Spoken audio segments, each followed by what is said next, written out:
7 অর্থাৎ সপ্তম শ্রেণীর ছাত্রছাত্রী বন্ধুরা, তোমাদের আজ তৃতীয় ইউনিট টেস্ট ইংরেজি বিষয়ের প্রশ্নপত্র নিয়ে আজকের আমাদের বিশেষ ভিডিও। তো আজকের ভিডিওতে উত্তর সহ আলোচনা করবো, তাই তোমাদের সময় নষ্ট হবে না। তোমাদের আর কি কি পরীক্ষা বাকি আছে এবং তোমরা কোন স্কুল থেকে ভিডিওটা দেখছো বা কোথা থেকে ভিডিওটা দেখছো সেটা অবশ্যই কমেন্ট করে জানাবে। তো চলো শুরু করা যাক। তোমাদের সময় থাকছে কিন্তু 2 ঘন্টা 30 মিনিট, আর পূর্ণমান তোমাদের 70 নম্বর। দেখো তোমাদের সিন আসবে, আনসিন আসবে, রাইটিং আসবে, কীরকম টাইপের আসবে চলো দেখে নিই। দেখো সেকশন এ রিডিং কম্প্রিহেনশন সিন। তো সিন দেখো reading the following passage and answer the question given below. দেখো লেসন 12 মাই ডায়েরি থেকে তোমাদের এই সিনটা আমি নিয়েছি। তো তোমাদের পরীক্ষাতেও এরকম একটা তোমাদের বই থেকেই কিন্তু যে কোনো জায়গা থেকে একটা সিন নেবে। তো চলো এই সিনটা কীভাবে আমরা করবো চলো দেখে নিই। চলো একটু পড়ে নিই। দেখো, I want to write, but more than that, I want to bring out all kinds of things that is buried deep in my heart. There is a saying that paper is more prescient than man. It came back to me on one of my slightly melancholy days, while I sat chin in hand, feeling too bored and limp even to make up my mind whether to go out or stay at home. Yes, there is no doubt that paper is prescient, and I don't intend to show this cardboard covered notebook bearing the proud name of my diary to anyone unless I find a real friend, boy or girl. Probably nobody cares. And now I come to the root of the matter. The reason for my starting a diary, it is that I have no such real friend. এর বাংলা মানেটা শুনো একবার দেখে নাও। আমি লিখতে চাই, কিন্তু তার চেয়ে বড় কথা আমার হৃদয়ে গভীর চাপা পড়ে থাকা সব ধরনের কথাই বের করে আনতে চাই। একটা কথা আছে যে কাগজ মানুষের চেয়ে বেশি ধৈর্যশীল। এটি আমার সামান্য বিষণ্ণ দিনে আমার কাছে ফিরে এসেছিল, যখন আমি গালে হাত দিয়ে বসেছিলাম, খুব বিরক্তিকর এবং অলস বোধ করছিলাম এবং ভেবে পারছিলাম না বাইরে যাব নাকি বাড়িতেই থাকবো। হ্যাঁ, এতে কোনো সন্দেহ নেই যে কাগজটি ধৈর্যশীল, এবং আমি কাউকে ডায়েরির গর্বিত নাম বহন করে এই কার্ডবোর্ড আচ্ছাদিত নোটবুকটি দেখাতে চাই না। যদি আমি একজন সত্যিকারের বন্ধু ছেলে বা মেয়ে খুঁজে না পাই, তাহলে সম্ভবত অন্য কেউই গুরুত্ব দেবে না। এখন আমি বিষয়টির মূলে আসি। আমার ডায়েরি শুরু করার কারণ এটাই কারণ যে আমার কোনো প্রকৃত বন্ধু নেই। তো চলো কীরকম টাইপের কোয়েশ্চেন আসছে দেখে নিই। Tick against the correct alternative. দেখো তিনটি তোমাদের এরকম কারেক্ট অল্টারনেটিভ দিবে। প্রথম প্রশ্ন দেখো বলেছে দ্য গার্ল হ্যাড ড্যাশ, বলছে মেয়েটির ছিল real friend, one best friend না নো রিয়েল ফ্রেন্ড, কোনো বন্ধু ছিল না। এই মাত্র পড়লাম last line, I have no any real friend. তো এখানে কী হবে? No real friend. The girl had no real friend, অর্থাৎ মেয়েটি কোনো বন্ধু ছিল না। The girl wanted to write, মেয়েটি লিখতে চেয়েছিল। কি লিখতে চেয়েছিল? দেখো অল কাইন্ড অফ থিংস, সব কিছু বিষয়ে। Next, paper is a dash, paper is a more patent than man, তাহলে কী হবে? More patent than man.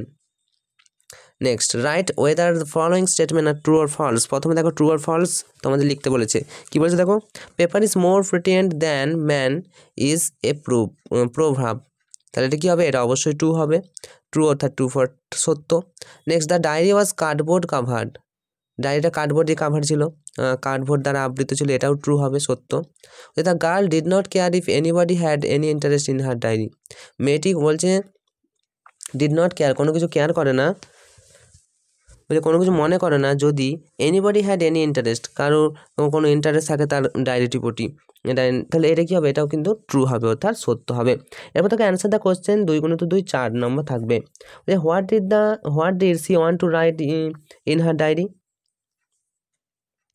What did she want to write in her diary কী হবে? দেখো she wanted to write in her diary all kind of things that lie buried deep in her heart, তিনি সব ধরনের কিছু লিখতে চেয়েছেন তার কবিতায়। তিনি কী কী লিখতে চেয়েছেন তার ডায়েরিতে, এটাই উত্তর হয়ে গেল। Next, what was the reason for her writing diary, তার ডায়েরিটা লেখার পেছনে তার কি রিজন রয়েছে? উত্তর হবে দেখো she had no real friend, তার কোনো বন্ধু ছিল না, because to share her feeling, তার ফিলিং শেয়ার করার জন্য কোনো বন্ধু ছিল না।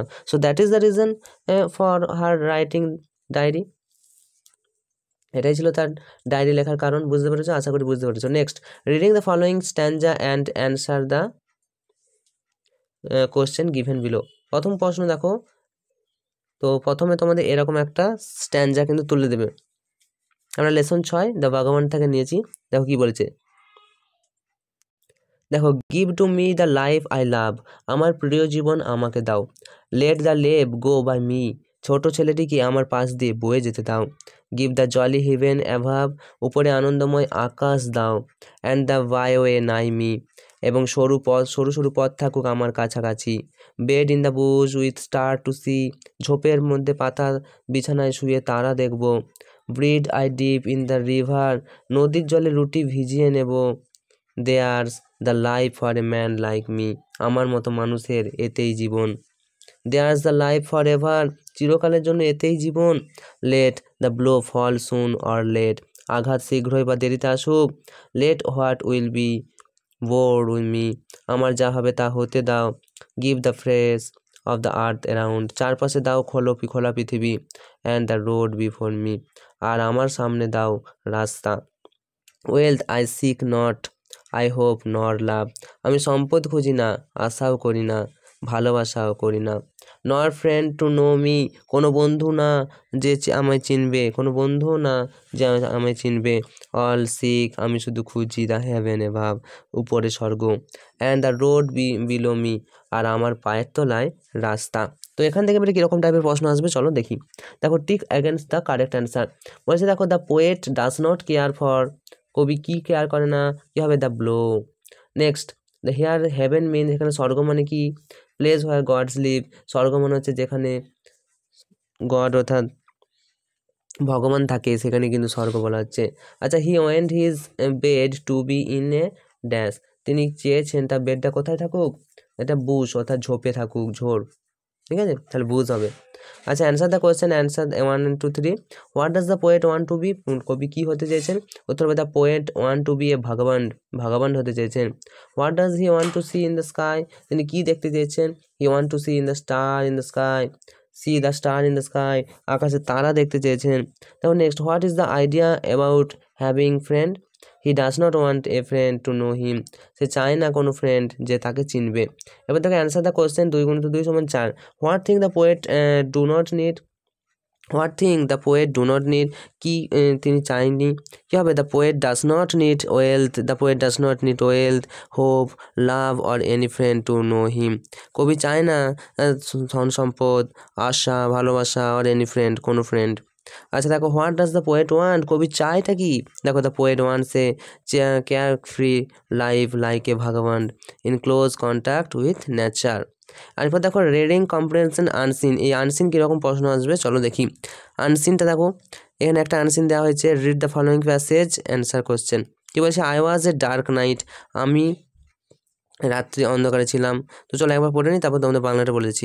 I was a dark night, a blind man was going on the road, he had lamp on his hand. Two men laughed at him. They said, what is the use of a lamp to a blind man? The blind man said, the lamp is not for me. It is for those who are careless. They will not notice man in darkness. The lamp will show them the way. They feel sorry for their foolishness. এর মানে দেখো একটা এটা ছিল একটা অন্ধকার রাত্রি, একটা অন্ধলোক রাস্তা দিয়ে যাচ্ছিল, তার হাতে একটা প্রদীপ ছিল। দুইজন লোক তাকে দেখে হেসে উঠল। তারা বলল, অন্ধের কাছে প্রদীপ দিয়ে কী লাভ? অন্ধলোক বলল, প্রদীপটি আমার জন্য নয়, এটি তাদের জন্য যারা উদাসীন। তারা অন্ধকারে মানুষটিকে লক্ষ্য করবে না, প্রদীপ তাদের পথ দেখাবে। তারা তাদের মূর্খতার জন্য অনুতপ্ত হয়েছিল। তো এই আনসিন কিন্তু কোথা থেকে দেওয়া হবে সেটা বলা যাবে না। যাই হোক, এখানে write a suitable title of the story. প্রশ্ন দেখো, প্রথম প্রশ্ন বলছে স্টোরির, এটা একটা গল্প ছিল, এই স্টোরির একটা সুইটেবল টাইটেল দিতে বলছে, শিরোনাম দিতে বলছে, তাহলে কী লিখবে? An act of wisdom, an act of wisdom এটা বলতে পারি। Write the whether the following statement are true or false. দেখো ট্রু ফলস বলছে, প্রথমে তো বলছে the lamp will show the way to the careless people, এই ল্যাম্পটা, ওই যে আলোটা শো করবে, পথ দেখাবে কাদেরকে? যত্নহীন ব্যক্তিদেরকে। অবশ্যই এটা ট্রু, এটা আমরা পরে জানলাম কি ট্রু হবে। দেয়ার আর 3 men mentioned in the story, এই গল্পে 3জন মানুষের কথা আছে, অবশ্যই ট্রু। 2 men were sorry, 2জন ম্যান দুঃখিত হয়েছিল, কি হবে? অবশ্যই এটাও ট্রু, সত্যি কথা। এবার দেখো find word from the passage that mean the following, 2 × 4 = 8 number. প্রথম হচ্ছে অবজার্ভ, অবজার্ভ মানে দেখো অবজার্ভ মানে কি হবে? অবজার্ভ মানে হচ্ছে পর্যবেক্ষণ করা বা নোটিস করা বা দেখা। তারপর দেখো স্টুপিডলি মানে কি? ফুলিশনেস। স্টুপিডলি মানে ফুলিশনেস মানে বোকা। আচ্ছা, মেড ফান অফ মানে কি হবে? মেড ফান অফ মানে মজার জন্য মানে লাভ। আর PATH ফ্যাথ মানে ওয়ে। পথ মানে ওয়ে মানে রাস্তা। এবার দেখো অ্যান্সার এনি ব্রিফ। 1 × 2 = 2 নম্বরে বলছে where was the blind man going? অন্ধ ব্যক্তিটি কোথায় গেল? কি হবে? The blind man was going on the road with lamp in his hand. Next among the 3 man who was wiser. কি হবে? Among the 3 man the blind man was wiser. এবার দেখো section B grammar vocabulary. Section B রয়েছে দেখো grammar vocabulary থেকে প্রথম প্রশ্ন দেখো কি বলেছে। দেখো fill in the blanks with appropriate article and preposition. তো এখানে দেখো তোমাদের গ্রামারে কীরকম আসবে? আর্টিকেল প্রিপোজিশন কিন্তু আসছে। দেখো প্রথম people were amaze dash the wisdom. কী হবে? At the wisdom. Dash Birbal কী হবে? Of Birbal. And the span of mind that was the ability. এখানে কী হবে? To solve, ability to solve a problem instantly. তাহলে উত্তরটা দেখো পিপল ওয়ার অ্যামেজড অ্যাট হবে of Birbal, to solve a problem. আচ্ছা এবার দেখো at prefix to their antonyms. প্রথম প্রশ্ন বলছে কমফোর্ট, বিপরীত শব্দ কমফোর্ট কী হবে? ডিসকমফোর্ট। অ্যাটাক কী হবে? অ্যাটাক হবে কাউন্টার অ্যাটাক। কী আছে? লিগেবল কী হবে? ইললিগেবল। ওকে, এবার দেখো write the meaning of the antonyms of English. এটা মিনিংটা ভুল আছে, বানানটা, এটা ঠিক করে নেবে। দেখো সিজটা কী হবে? Take hold of suddenly and forcibly. Seize করে না, কোনো কিছু নিয়ে নেওয়া হঠাৎ করে। Take hold of suddenly and forcibly. একটা সিজ মানে এটা হচ্ছে স্টপ। একটা সিজ মানে কোনো কিছু জোর করে নিয়ে নেওয়া, বন্ধ করে দেওয়া। আর একটা সিজ মানে স্টপ। আচ্ছা দেখো এবার কমপ্লিট দ্য সিমিলিজ। আচ্ছা as proud as a dash, as proud as a peacock, as busy as dash, as busy as bee, as innocent as a child. এবার দেখো সেকশন সি রাইটিং স্কিলে কি আছে? Write a paragraph on my hobby or my daily life. My হবিটা অত্যন্ত গুরুত্বপূর্ণ, আর মাই daily life এটাও কিন্তু অত্যন্ত গুরুত্বপূর্ণ। তো চলো মাই হবিটা তোমাদের সাথে শেয়ার করি। মাই হবি কীভাবে লিখবে দেখো। My hobby, everyone has their favourite hobby. প্রত্যেকেরই তাদের ফেভারিট হবি রয়েছে, কিছু কিছু শখ রয়েছে। Drawing is my favourite hobby. Drawing আমার ফেভারিট একটি শখ, মানে আমার একটি মানে কী বলবো, ড্রয়িং আঁকা হচ্ছে আমাদের একটি শখ। আই লাইক টু ড্র, আমি আঁকতে ভালোবাসি। I loved playing with colour pencil when I was kid. আমি ছোটোবেলায় কালার পেন্সিলে লিখতাম, রঙ বেরঙের পেন্সিল দিয়ে। Now I read in a high school, এখন আমি পড়ি স্কুলে। And I am still trying to draw better, আমি আরও ভালো আরও ভালো আঁকার চেষ্টা করি। I use to be an artist in the future, ভবিষ্যতে আমি আর্টিস্ট হতে চাই। My parents supports me to draw, আমার প্যারেন্টস আমাকে সাপোর্ট করে আঁকার জন্য। My father busy me all the materials of drawing, আমার বাবা আমাকে সব ম্যাটেরিয়ালস কিনে দিয়েছে। আচ্ছা দেখো বাইজ, ওটা বিজি হবে না, বাইজ হবে। মাই ফাদার বাইজ মি, আমার বাবা আমাকে কিনে দিয়েছে সব কিছু রঙের মানে জিনিসপত্র আঁকার জন্য। I think drawing will help me to become creative, আমি আশা করি যে ড্রয়িং আমাকে সৃজনশীল হতে সাহায্য করবে। এবার দেখো writing and application to the headmaster of for granting leaves of the absence as your ill, এটা 5 নম্বরের জন্য, আর 5 দিনের জন্য, ঠিক আছে? 10 নম্বর থাকবে তোমাদের। দেখো তোমার হেডমাস্টারকে একটা চিঠি লিখতে বলা হয়েছে যে তুমি অসুস্থ ছিলে এবং আসতে পারোনি 5 দিন বা আসতে পারবে না। তো কী হবে দেখো, প্রথমে লিখতে হবে টু দ্য হেডমাস্টার, তারপর নেম অ্যান্ড অ্যাড্রেস, তোমাদের স্কুলের নাম, হেডমাস্টারের নাম এবং হেডমাস্টারের অ্যাড্রেস লিখতে হবে। সাবজেক্ট লিখতে হবে application for leave of absence due to illness, ছুটি, অ্যাপ্লিকেশন ফর লিভ অর্থাৎ ছুটির জন্য, লিভ অফ অ্যাবসেন্স